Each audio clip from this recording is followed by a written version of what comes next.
On this episode, we're going to give you a tour of a distillery to check out right here on the Tequila Hombre, coming up next.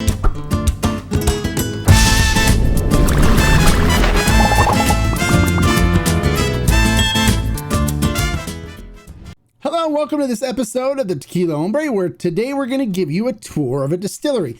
Fresh back from a trip to Jalisco and visiting places all over the state of Jalisco that make tequila, I was able to record some really interesting content for you guys, including some distillery tours.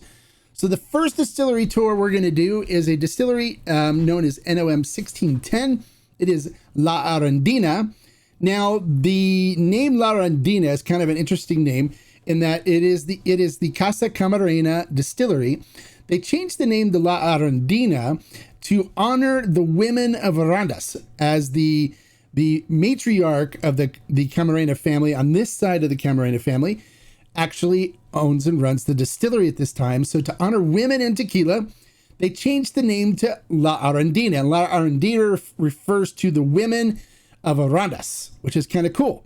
Now, they have been producing some brands out of La Arandina, but the big news that I'm really proud to announce today is they're going to be transitioning Carrera tequila back to the family distillery, which is really exciting.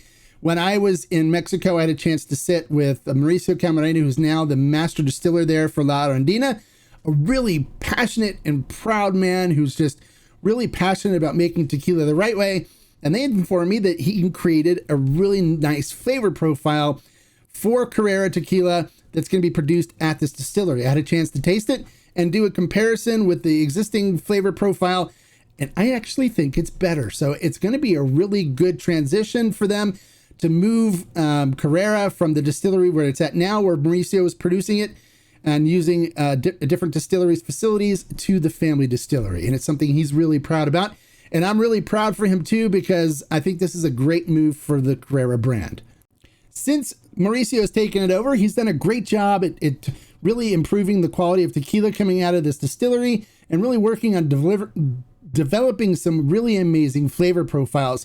And you're going to see some interesting stuff coming out of this distillery in the future as well, including they're moving the family Camarena line that's going to be from Mexico out of this distillery as well. So they'll be producing the Mexico Familia Camarena out of this distillery here sometime in the near future. So let's not waste any more time. Let's head over and check out the tour of La Arandina NOM 1610. Here we are at the agave processing area inside the distillery. This is where they truck in the agave, where it is then cut up and processed and get ready for cooking. As you see, there's a ton of brick ornos here that they use, as well as an autoclave. So they have some variety in changing the flavor profiles that are created at La Arandina. There is a massive amount of ornos, so they can do a large quantity of tequila if they want to. So one of the big things they do have is a 100-ton orno, which you'll see here stuffed with agave. We're getting ready to process the agave, so we're going to follow this agave on its journey through the distillery. So here the help at the distillery is unloading the agave and getting it ready to go out to be processed. So they load it up onto a conveyor belt, which we'll see here in just a minute. And that conveyor belt takes it to the rest of the distillery. So here's the agave traveling down the conveyor belt, heading over to the extraction area after it's cooked. So as it travels along this conveyor belt, it makes its way over to the shredder and gets prepared to extract the beautiful sugars out of this really ripe, beautiful quality agave to get ready to be made into tequila.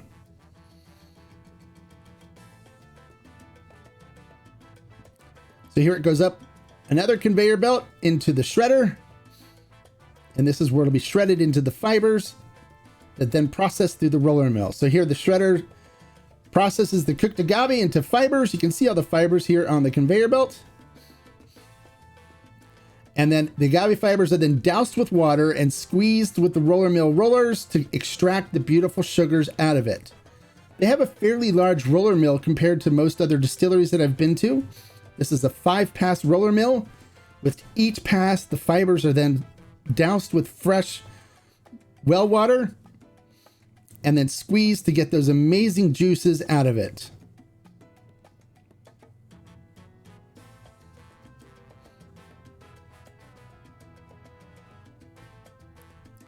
As the agave fibers travel through the roller mill, after the last pass, the fibers then, with as much sugar as they've gotten out of the agave fibers as they could, it then runs up a conveyor belt to a truck where it's off for composting for the fibers. Here's the beautiful mosto, the sugar water collected underneath the roller mill and then channeled into a tank where yeast is added in to start the fermentation process. Once the yeast has been introduced, it is then pumped into a fermentation tank, a stainless steel fermentation tank, where it is prepared for fermentation. Fermentation typically lasts somewhere between 3 to 5 days at this facility.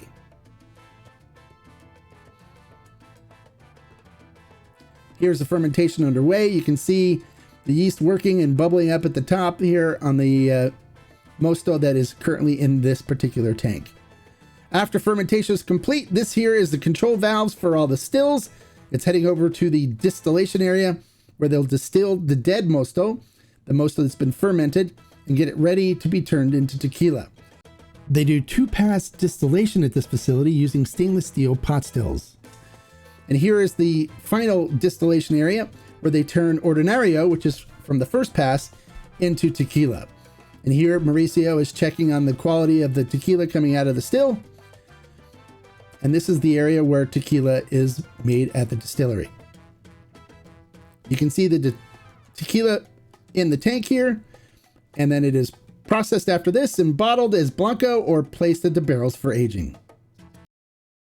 Now, this distillery has been around for a while. It was built in 1939 by Don Agustin Camarena, who is a brother to Don Felipe Camarena, which we know as the patriarch for Felipe and Carlos Camarena. Now, they also do have a bottling line at this distillery where they'll bottle their tequila as well. And they have a big barreling area, facility where they store barrels for aging as well.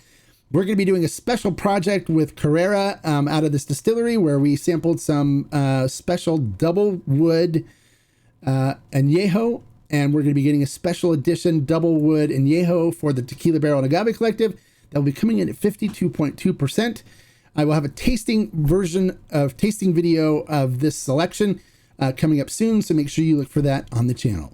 Well, there you go, an inside look at another great traditional distillery, how they make tequila, and we're gonna have some great products coming out of there that I can't wait to tell you about in the future.